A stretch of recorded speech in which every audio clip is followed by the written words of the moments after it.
Providing a safe work environment means everybody goes home the same way they came in.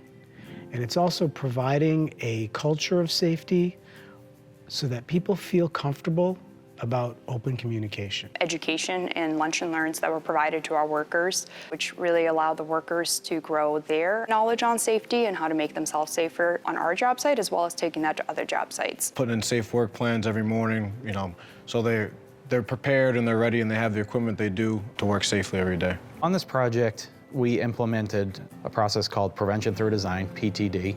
What it does, it gets the architect, it gets the design people, it gets the engineers, the safety department, and then the end user or the owner. It gets them all together at the table before the building is completed and drawn out. We identified hundreds of potential safety risks and factors in the design process that we were able to design out of the project. Having third-party people educate us on some aspects of construction safety, but also challenging us on what we can do early on in the project to set some goals for ourselves.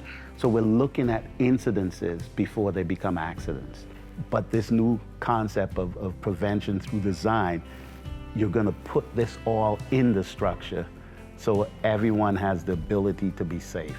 And it'll save lives because you're planning ahead. Having conversations, bringing some contractors into the conversations, asking for what they thought about what would make their workers safer, and getting the owner's perspective of what's going to make their workers safer when they take the building over. There was a couple instances like adding roof parapets, during construction, so workers never had to tie off on the roof while working up there. There's roof davits, so if we did have to tie off working on edges or anything like that, there was a way to do that.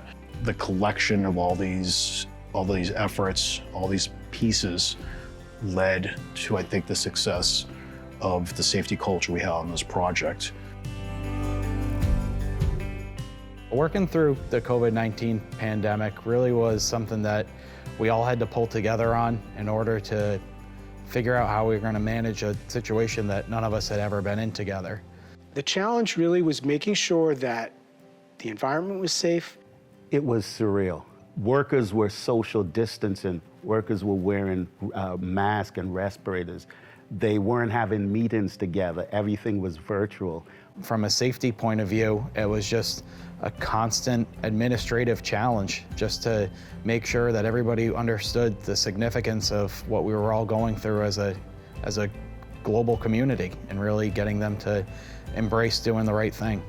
With just the PPE, wearing masks all the time, safety glasses, gloves, trying to be 6 feet separated from people, made it nearly impossible, at some points to work as a team. It was cool to see everybody try to work through it and, eventually get the job done. If you didn't have that level of respect for safety on the project, it may have been harder to maybe quickly change or try to influence people to change some of their safety behaviors in respect to now this new threat of COVID. But I think on this project, because of that effort early on to build that safety culture, that it made incorporating COVID protocols, maybe a little more natural and a little easier, maybe if we didn't have that to start with. We were very lucky out here. We didn't really have to shut down the job site. We were considered essential. We worked through most of the pandemic. We shut down for about 5 to 6 weeks, and in that time, we were able to really have the design team and ourselves catch up on all the work outside of the physical work that was happening on site, which I think benefited everyone. Luckily, we were very proactive in buying out our materials early on, and we bought with the subs storing them off site, so we really didn't get hit with any manufacturing delays or anything like that because we had everything already procured and waiting for us. It all starts by having the right partnership, so making sure there's a construction management firm working with a client to make sure they're both on the same page with their aspirations for what they view safety to be. Flexibility and adaptability were key to success. There was something invaluable about having the subcontractors be able to come to the table and say, this is what would make our workers safer implementing this work on site. Daily huddles every morning with the guys. I think it makes a big difference not only for the work that's going on, but also the safety aspect of things. The owners, they were committed to asking the workers how they were feeling, telling them why they were working on this job, what this building was going to be used for, thanking them for the service that they were producing and building this building. That commitment, that constant involvement, right to the end of the project was key. So I think what was really special on the New Heights project that's important to any major job site is bringing the safety culture and creating that culture within the project. Every project is different. Every project has a different team, has different players. And when you think about it, these projects are almost a small business unto themselves.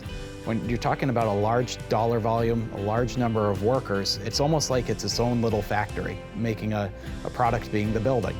So early and often, reinforcing that culture with the workers so that everybody embraces it together is what has to be carried forward.